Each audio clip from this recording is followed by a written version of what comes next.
बिस्मिल्लाहिर्रहमानिर्रहीम अस्सलाम वालेकुम। Welcome to food with Sana Ali kitchen में। आज मैं आपके साथ खीर की रेसिपी शेयर कर रही हूँ। बहुत ही क्रीमी, बहुत ही रिच और बहुत ही यमी सी जो है हम खीर तैयार करेंगे। आप इसको इफ्तार और सहरी दोनों में खा सकते हैं।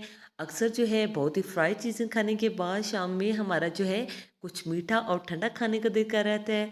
तो ये रेसिपी आपके लिए है। चलिए जी बनाना शुरू करते हैं। सबसे पहले पॉट में पानी बॉईल कर लिया है और चावल हमने बनस्पति लिए हैं 1 कप। इनको पहले ही अच्छी तरह से वॉश करके आधा घंटा पहले भिगो के रख दिया था। अब पानी स्ट्रेन करके इसमें शामिल कर देंगे और इनको हमने मीडियम से हाई फ्लेम पे अच्छे से बॉईल कर लेना है। फुल डन कर लेंगे और इनका ये जो पानी है ये हमने स्ट्रेन कर देना है और ठंडे पानी से जो है इनको वॉश करके छन्नी में डाल देना है।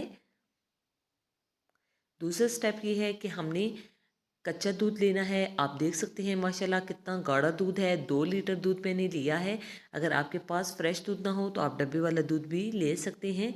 इसमें 4 इलायची शामिल कर दी हैं अच्छे टेस्ट और फ्लेवर के लिए और इसको हमने अच्छे से बॉईल कर लेना है। 3 से 4 बॉईल देने के बाद हमने जो है ये बनस्पति चावल जो हमने बॉईल करके रखे हुए थे वो इसमें शामिल कर देंगे और इसको हमने गाढ़ा होने तक पका लेना है। मीडियम फ्लेम पे हमने इन्हें पका लेना है। अच्छी तरह से ये गाढ़े हो चुकी हैं। हमने इसमें आधे से थोड़ा कप से ज़्यादा चीनी शामिल की है। आपने अपने टेस्ट के अकॉर्डिंग शामिल करनी है। जितना मीठा आप पसंद करते हैं इतना मीठा शामिल कीजिएगा और हैंड ब्लेंडर की मदद से हमने इसको थोड़ा सा पीस लिया है। तो ये बिल्कुल जो है क्रीमी और बहुत अच्छे से गाढ़े हो चुके हैं। आप देख सकते हैं इस तरह के।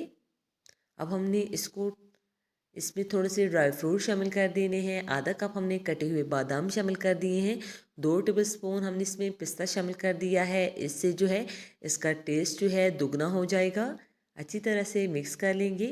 अब हमने इसको रूम टेम्परेचर पे ठंडा कर लिया है और 1 कप भर के हमने इसमें विपिंग क्रीम शामिल कर दी है। खीर ठंडी होने के बाद हमने इसमें ये क्रीम शामिल की है जिससे जो है हमारी खीर बहुत ही क्रीमी और बहुत ही रिच बन के तैयार होगी। अच्छी तरह से मिक्स कर लेंगे। सभी स्टेप्स फॉलो कीजिएगा तो आपकी जो खीर है बहुत ही टेस्टी बन के तैयार होगी।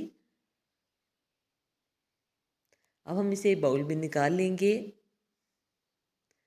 हमने इसको बाउल में निकाल लिया है। बादाम और पिस्ते से गार्निश कर देंगे और 2 से 3 घंटे तक फ्रिज में इसको अच्छे से ठंडा करने के बाद सर्व करेंगे तो ये बहुत ही जो है यमी और डिलीशियस लगेगी। आप भी ये रेसिपी ज़रूर ट्राई कीजिएगा।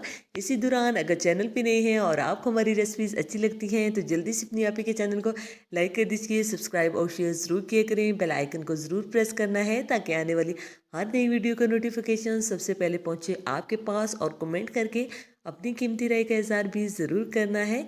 ऐसी नई नई यम्मी और हेल्दी रेसिपीज़ देखने के लिए चैनल को सब्सक्राइब ज़रूर कीजिएगा। ओके जी, फ़ी अमानिल्लाह, अल्लाह हाफ़िज़।